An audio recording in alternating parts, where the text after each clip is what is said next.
Hello dear students, कैसे हो। आज का इंग्लिश ग्रामर का लेसन का फिफ्थ पार्ट है अपना ऑप्टेटिव सेंटेंस। और ऑप्टेटिव सेंटेंस में ऐसे सेंटेंस जिनमें गुड विशेज आते हैं, प्रार्थना, अभिवादन या इच्छा व्यक्त की जाती है, ऑप्टेटिव सेंटेंस होते हैं। यदि सेंटेंस में कोई गुड विश यानी किसी के प्रति शुभ कामना की जाती हो तो रिपोर्टेड वर्ब के अंदर विश्ड या प्रेड में बदल दिया जाता है रिपोर्टेड वर्ब को, और कंजक्शन है वो बीच में दैट लगाया जाता है, दैट कंजक्शन का यूज किया जाता है। अब इसके एग्जाम्पल देखते हैं। My mother said to my friend may you live long. मेरी माँ ने मेरे फ्रेंड को कहा may you live long. May you live long का अर्थ होता है भगवान तुम्हें लंबी आयु दे। अब इसको देखो, हम अभी बताया था कि रिपोर्टेड वर्ब ये भाग है जो रिपोर्टेड वर्ब वाला भाग है। इसमें बताया था कि रिपोर्टेड वर्ब में हम विश्ड या प्रेड लगाएंगे। My mother wished my friend, my mother wished. अब सैड टू को हमने विश्ड में बदल दिया, my mother wished my friend. That conjunction बताया था, बीच में दैट कंजक्शन लगा दिया। अब ये कोमा हट गए। अब हम इसके पहले सब्जेक्ट को लेंगे you according to object change होगा क्योंकि सेकंड पर्सन है, इसमें ऑब्जेक्ट है माई फ्रेंड।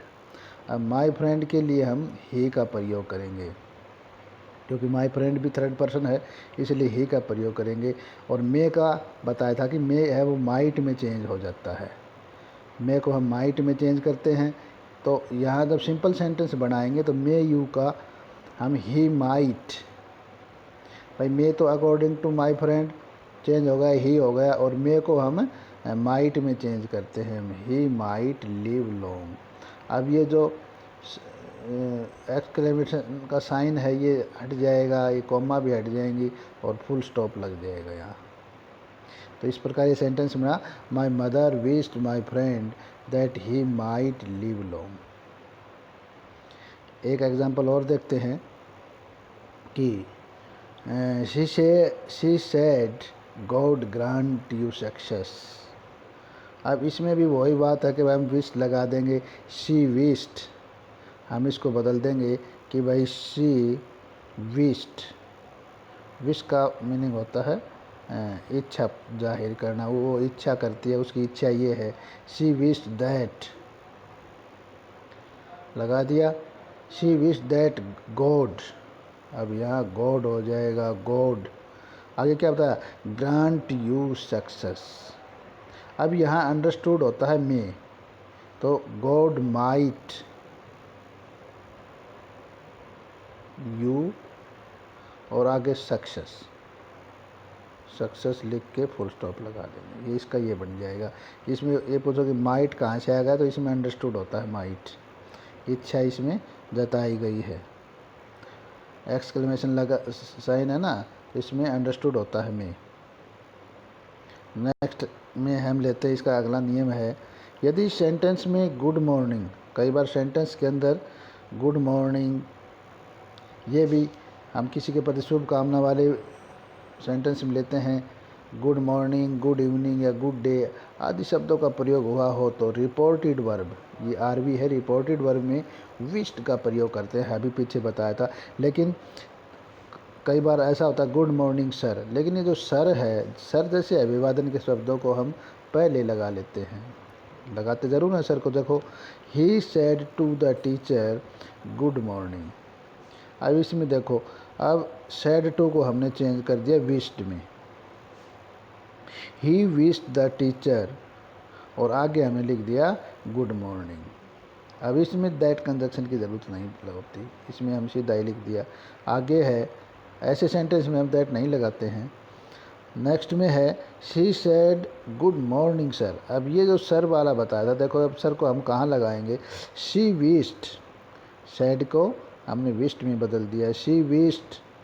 अब ये सर है ना, सर को आगे ले लेंगे, शी विश्ड द सर, इसको हम ऑब्जेक्ट के रूप में प्रयोग कर लेंगे, रिपोर्टेड वर्ब का ऑब्जेक्ट बना लेंगे, शी विश्ड द सर, और आगे लगा देंगे गुड मॉर्निंग। और ये साइन ऑफ एक्सक्लेमेशन और ये कोमा हट जाएंगे, फुल स्टॉप लग जाएगा। इस प्रकार ये सेंटेंस बनता है। अगला सेंटेंस है I said good afternoon father. I said good afternoon father. अब इसको हम सीधा ही लिख सकते हैं ऐसे, आई विश्ड माई फादर। अब जो फादर है ये उसी की तरह इसका ऑब्जेक्ट है। आई wished my father good morning. यहाँ हमने लिख दिया आई wished my father good morning. In sentence में हम दैट नहीं लगाते हैं। अगला नियम है इसमें, यदि सेंटेंस में फेयरवेल, फेयरवेल का मीनिंग होता है विदाई, विदाई के लिए दर्शाने के लिए हम फेयरवेल का यूज करते हैं। विदाई सूचक शब्द जैसे गुड बाय आ जाए, फेयरवेल का यूज हो, तो रिपोर्टेड वर्ब में बेड का यूज होता है। अब और एन एग्जाम्पल लेते हैं, she said to her husband goodbye. उसने अपने पति को गुड बाय बोला। अब इसको देखो, जब फेयरवेल के लिए जैसे गुड बाय जैसे शब्द का यूज होता है फेयरवेल का, तो ऐसे विदाई सूचक वर्ड के लिए हम क्या कहेंगे, बेड, ये आ गया। अब सैड टू को हमने बेड में चेंज कर दिया, she bade her husband goodbye. इसमें दैट नहीं लगा, दैट कंजक्शन नहीं लगता है इनमें। शी बेड हर हस्बैंड, यहाँ सैड टू को हम बेड में चेंज करते हैं। कैसे सेंटेंस में, जहाँ गुड बाय यानी फेयरवेल जैसे कोई फेयरवेल के लिए कुछ वर्ड यूज होते हैं गुड बाय के जैसे, गुड नाइट, गुड बाय, ऐसे सेंटेंस। अब इसका एग्जांपल और है, देखो, the leader said farewell my friends. The leader said farewell my friends. अब इसमें देखो, इसमें क्या है कि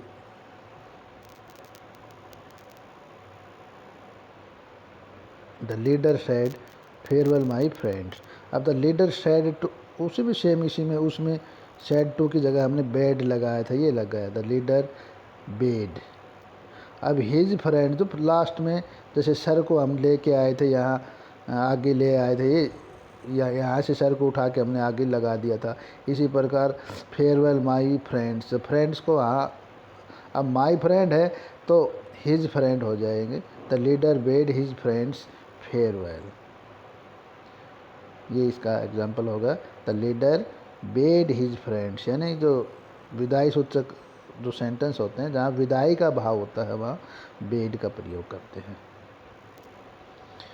नेक्स्ट में है, ये ऑप्टेटिव सेंटेंस थे। नेक्स्ट में हम देखते हैं एक्सक्लेमेटरी सेंटेंस, जिसमें एक्सक्लेमेशन के भाव होते हैं। एक्सक्लेमेटरी के अंदर एक्सक्लेमेशन के भाव होते हैं। अब थोड़ा देख लेते हैं एक्सक्लेमेशन के भाव में। ऐसे सेंटेंस जो अफसोस, जिसके अंदर अफसोस जताया गया हो, किसी से घृणा दिखाई गई हो, दुख या आश्चर्य, प्रसन्नता या शाबाशी देने का भाव व्यक्त हो, एक्सक्लेमेटरी सेंटेंस होते हैं। ऐसे सेंटेंस को इनडायरेक्ट स्पीच में चेंज करते समय भाव के अनुसार उसके भाव को देखना है कि अगर उसमें खुशी का भाव है तो एक्सक्लेम्ड विद जॉय लिख देंगे। अगर उसमें खुशी का भाव है तो exclaimed with Joy, exclaimed with sorrow, और अगर दुख का भाव है तो किसी का कोई दुख प्रकट हुआ हो, एक्सक्लेम्ड विद सरप्राइज, कहीं आश्चर्य हुआ हो, एक्सक्लेम्ड विद अपलाज। अपलाज का मीनिंग होता है प्रसन्नता करना, किसी की प्रशंसा करना। एक्सक्लेम्ड विद एंगर, किसी के प्रति गुस्सा जाहिर करना। एक्सक्लेम्ड विद कंटेम्प्ट, किसी के प्रति किसी की बुराई करना। जैसी रिपोर्टेड वर्ब का प्रयोग करते हैं, रिपोर्टेड वर्ब में ऐसे सेंटेंसों का प्रयोग करते हैं, और यहाँ हम कंजक्शन दैट का प्रयोग करते हैं। इसमें एक बात और है कि अगर अल्लास ब्रेवो, यानी अल्लास तो जहाँ यूज होता है जहाँ किसी को बहुत ज़्यादा दुख हुआ हो, अल्लास आई वाज रूइंड। ब्रेवो किसी खुशी प्रकट करने के लिए, शाबाशी देने के लिए, ओ वाओ, वाह, हुर्रा, ये वर्ड यूज होते हैं। तो कहते हैं ऐसे जैसे वर्ड्स हैं, इन जैसे जो वर्ड आए हैं इनका यूज किया गया हो तो इनडायरेक्ट स्पीच में इन वर्ड्स को हटा देते हैं। ये वर्ड सिर्फ फीलिंग लेने के लिए, पर ये बात समझने के लिए कि ये किस प्रकार का सेंटेंस है, और इनडायरेक्ट स्पीच में इनका हम प्रयोग कहीं नहीं करते हैं। एक बात तो ये हो गई, एग्जाम्पल आगे देख लेंगे। एक इसमें एक नियम और है कि अगर हम अपने प्रति ऐसी इच्छा प्रकट करते हैं जो जो इच्छा पूरी ना होने वाली हो, कोरी कल्पना बोलते हैं। If I were A bird, ऐसा होता कि मैं एक पक्षी होता। If I were the CM, कि आकाश में सीएम होता, मुख्यमंत्री होता। इच्छा प्रकट की गई हो ऐसी इच्छाएं जो पूरी ना हो सकती हो, तो रिपोर्टेड वर्ब में विश्ड का यूज करते हैं। ऐसे सेंटेंस के लिए भी विश्ड का प्रयोग करते हैं कि भाई वो चाहता तो है, इच्छा तो है ही उसकी। इसके एग्जाम्पल देख लेते हैं। She said if I were a king, वो बोले कि आकाश ऐसा होता कि मैं राजा होती। अब she wished that she would be a king, she wished that she would be a king. अब शी की जगह हम यहाँ वैसे ही लगा लेते तो ठीक है, क्योंकि किंग शी तो फीमेल है, इसलिए यहाँ हम क्वीन लगा सकते थे, लेकिन यहाँ ही होता तो और बढ़िया था। हमने ही लगा लेना है। He said if I were a king, तो यहाँ ही लगा लें, इसमें कुछ फ़र्क पड़ने वाला नहीं है। He wish that he would be a king, इसको ठीक कर लेना। यहाँ ही है और आई इसमें फर्स्ट पर्सन है, तो अकॉर्डिंग टू सब्जेक्ट, यानी सब्जेक्ट इसमें ही है तो ही यहाँ हो जाएगा, ही वुड बी ए किंग। अगला एग्जाम्पल लेते हैं। राम सेड, अब वो वर्ड आए थे अल्लास, ब्रेवो, इसमें आ गया Ram said alas I have been ruined. Ruined का मतलब था बर्बाद होना। हे भगवान मैं बर्बाद हो गया। अब इसको देखो चेंज कैसे करते हैं। अब मैंने बताया था कि जहाँ दुख की बात हो, ये भी दुख का सूचक है अल्लास, तो इसको Ram exclaimed with sorrow, that conjunction लगा दिया। अब इस सेंटेंस को हम चेंज करेंगे। जैसे आई है, फर्स्ट पर्सन है, अकॉर्डिंग टू सब्जेक्ट चेंज होगा। सब्जेक्ट इसमें राम, थर्ड पर्सन है तो ही लगा दिया। अब आई चेंज हो गया, हैव बीन को हम हैड बीन में चेंज कर देंगे। आई हैड बीन, और रूइंड थर्ड फॉर्म है ही, फुल स्टॉप लगा दिया और ये कॉमा हटा दिए। Ram exclaimed with sorrow that he had been ruined. Next है इसमें, he said what a beautiful place it is. He said what a beautiful place it is, उसने कहा कितना सुंदर जगह है। अब ये आश्चर्य की बात है, इसको सेंटेंस को पढ़ते ही पता लगा कि ये तो आश्चर्य का भाव, what a beautiful place it is, कितना सुंदर स्थान है। तो सरप्राइज है, तो इसको exclaimed with surprise, he exclaimed with surprise that connection लगा दिया। अब ये ब्यूटीफुल प्लेस इट इज़ को हम यहाँ से शुरू कर लेंगे। इट इज़ ए ब्यूटीफुल, अब इट इज़ को हम पास्ट में चेंज कर लेंगे। It was a beautiful place. Next sentence है, the teacher said well done my students. अब ये देखो किसी को शाबाशी का भाव है, वेल डन, बहुत अच्छा किया मेरे विद्यार्थियों। अध्यापक ने क्या किया इसमें, उसकी प्रशंसा की है, तो प्रशंसा वाला में हम अप्लाज लगा देंगे। Applause, the teacher exclaim with applause that. अब अप्लाज किस लिए की गई, उस माई स्टूडेंट, ये स्टूडेंट किसके हैं, टीचर के, तो हिज स्टूडेंट हो जाएगा, पजेसिव प्रोनाउंस है। His students had done well. Well done को वेल डन माई फ्रेंड्स, ये कार्य किसने किया, ये माई स्टूडेंट्स ने, तो माई स्टूडेंट को किसके थे, टीचर के, तो हिज स्टूडेंट हो गए। वेल डन, अच्छा क्या, ये वेल डन क्रिया की किसने, स्टूडेंट्स ने, तो his students had done well.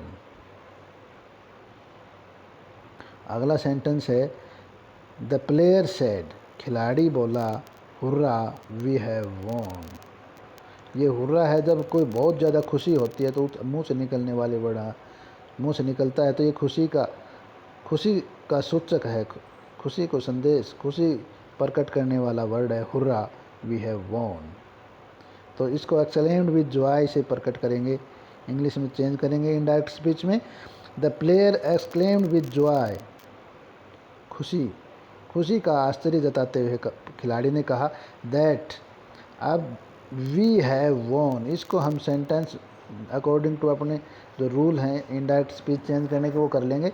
We को हम according to first person according to subject, तो द प्लेयर, अभी प्लेयर है तो थर्ड पर्सन है, तो थर्ड पर्सन, और यहाँ ये प्लूरल में है तो हमने प्लूरल में ही थर्ड पर्सन का प्लूरल दे होता है। हैव को हम हैड में चेंज कर लेंगे, हैव को हमने हैड में चेंज कर लिया, दे हैड वोन, और वोन है ये ऑलरेडी विन की थर्ड फॉर्म है, दे हैड वोन। नेक्स्ट है सेंटेंस ही सेड वो, what a pleasant whether it is. अभी वो वर्ड है, ये वो वर्ड भी आश्चर्य जताने वाला है, खुशी का या आश्चर्य दोनों भी यूज हो सकते हैं। इसमें जो आई लिखा है लेकिन ये सरप्राइज भी लिख सकते हैं। What a pleasant whether it is, कितना शानदार, कितना आनंद देने वाला विद्र है, मौसम कितना सुहावना है। तो he exclaimed with, he exclaimed with, he excellent with Joy, यहाँ एक्सलेंट विद जॉय भी लिख सकते हैं, एक्सलेंट विद सरप्राइज भी लिख सकते हैं, दोनों ठीक हैं। दैट कंजक्शन लगा दिया। अब एक्सक्लेम्ड विद जॉय, जॉय किस चीज़ का जॉय है? It was a very pleasant weather, it is था, weather it is, what a pleasant weather it is था, तो it was a pleasant weather, ऐसे हमने इसको बदलना है। तो ये अपने सेंटेंस आज हमने ऑप्टेटिव और एक्सक्लेमेशन वाले सेंटेंस किए हैं। उम्मीद करता हूँ पसंद आए होंगे, समझ में आए होंगे। वीडियो अच्छा लगा हो तो लाइक करना, शेयर करना, और अभी तक सब्सक्राइब नहीं किया हो तो सब्सक्राइब भी कर लेना। Okay, thank you.